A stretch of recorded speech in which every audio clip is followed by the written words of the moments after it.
আসন্ন বিধানসভা নির্বাচনকে সামনে রেখে বিভিন্ন এলাকায় কেন্দ্রীয় বাহিনী মোতায়েন শুরু হয়েছে। সেই প্রেক্ষিতেই হাওড়া জেলার উদয়নারায়ণপুরের বিরাজলক্ষ্মী বালিকা বিদ্যালয় প্রাঙ্গণে কেন্দ্রীয় বাহিনীর ক্যাম্প করা হয়েছে। ফলে বিদ্যালয়ের স্বাভাবিক পঠন পাঠনে যাতে কোনো বিঘ্ন না ঘটে সেই উদ্দেশ্যে বিকল্প ব্যবস্থা গ্রহণ করেছে স্কুল কর্তৃপক্ষ ও ব্লক প্রশাসন। জন্য প্রতি বছরই আমাদের সিএপিএফ এর ক্যাম্প স্কুলে হয়, সেটা হয় এপ্রিল মাসের শেষের দিক থেকে। কিন্তু এবছর যেহেতু একদম পয়লা মার্চ থেকেই আমাদের স্কুল নিয়ে নেওয়া হয়েছে, তো মার্চ এপ্রিল এরপরে গরমের ছুটি পড়ে গেলে আরও মানে হাফ মাস হাতে লাগে, মানে আড়াই মাস প্রায় পঠন পাঠন যদি বন্ধ থাকে তাহলে বাচ্চাদের পড়াশোনার ভীষণ ক্ষতি হবে। সামনে যদি যে ফার্স্ট ইউনিট পরীক্ষা আছে সেটাও ওরা দিতে পারবে না।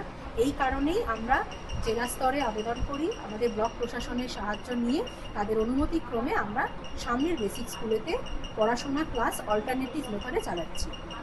বিদ্যালয়ের ছাত্রীদের পড়াশোনা চালিয়ে যেতে পাশেই অবস্থিত সিংটি শিবপুর বুনিয়াদ প্রাথমিক বিদ্যালয়ে অস্থায়ীভাবে ক্লাসের ব্যবস্থা করা হয়েছে।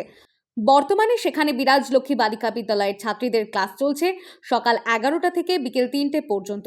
অন্যদিকে প্রাথমিক বিদ্যালয়ের নিজস্ব পঠন পাঠন হচ্ছে সকালবেলায়। পঠন পাঠনের পাশাপাশি ছাত্রীদের জন্য মিড ডে মিলের ব্যবস্থাও স্বাভাবিকভাবেই চালু রাখা হয়েছে। স্কুল কর্তৃপক্ষ জানিয়েছে যাতে ছাত্রীদের পুষ্টি ও দৈনন্দিন খাবারের কোনো সমস্যা না হয় সেই বিষয়টি বিশেষভাবে গুরুত্ব দেওয়া হয়েছে। বিকল্প স্কুলে ক্লাস চললেও নির্ধারিত সময়ে ছাত্রীদের জন্য মিড ডে মিল পরিবেশন করা হচ্ছে। ওনারা চেষ্টা করে একটা অন্য স্কুলে পঠন পাঠনটা চালিয়ে যাচ্ছে, এর জন্য খুবই আমরা উপকৃত।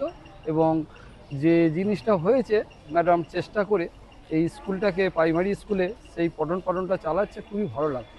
ব্লক প্রশাসনের সহযোগিতায় এই বিকল্প ব্যবস্থার মাধ্যমে ছাত্রীদের পড়াশোনা অব্যাহত রাখা হয়েছে।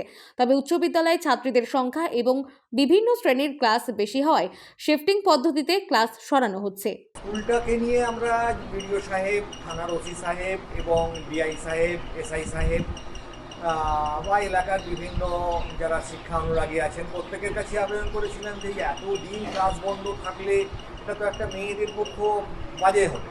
পরবর্তীকালে যখন পরীক্ষা সময় হবে তখন তারা তো পূর্ণ প্রস্তুতি নিতে পারবে না।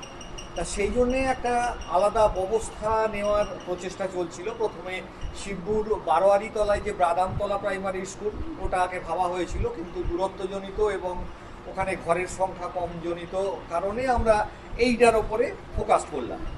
তা এটার উপরে ফোকাস করার পরে আমাদের এখানে পঞ্চায়েত সমিতি বা এমএলএ সাহেব, বিডিও সাহেব প্রত্যেকেই সহযোগিতার হাত বাড়িয়ে দিয়েছিলেন। এই নিম্ন বুনিয়াদী প্রাথমিক বিদ্যালয়ের যে কমিটি আছে তারাও প্রত্যেকে সুবিধা অসুবিধা মেনে নিয়ে, যেহেতু আমাদের গ্রামের মধ্যেই একমাত্র মেয়েদের মাধ্যমিক স্কুল, সেইটা যাতে এই নির্বাচন পর্যায়ে চালু রাখা যায় এবং শিক্ষাটাকে আগিয়ে নিয়ে যাওয়া যায়, যাতে শিক্ষার কোনো ঘাটতি না হতে পারে। তা এই জন্য সবাইকে আমার তরফ থেকে সাধুবাদ জানাই এবং আপ্রাণ চেষ্টা করে আমরা এটাকে এগিয়ে নিয়ে চলছি। যদিও বিরাজলক্ষ্মী বালিকা বিদ্যালয়ের তুলনায় সিংটি শিবপুর বুনিয়াদ প্রাথমিক বিদ্যালয়ে কক্ষের সংখ্যা কম, তবুও সেই সীমাবদ্ধতার মধ্যেই বিদ্যালয় কর্তৃপক্ষ সফলভাবে পঠন পাঠন চালিয়ে যাওয়ার উদ্যোগ নিয়েছে। স্কুল কর্তৃপক্ষের এই উদ্যোগে যাতে ছাত্রীদের শিক্ষা জীবনে কোনো প্রভাব না পড়ে তারই চেষ্টা করা হচ্ছে।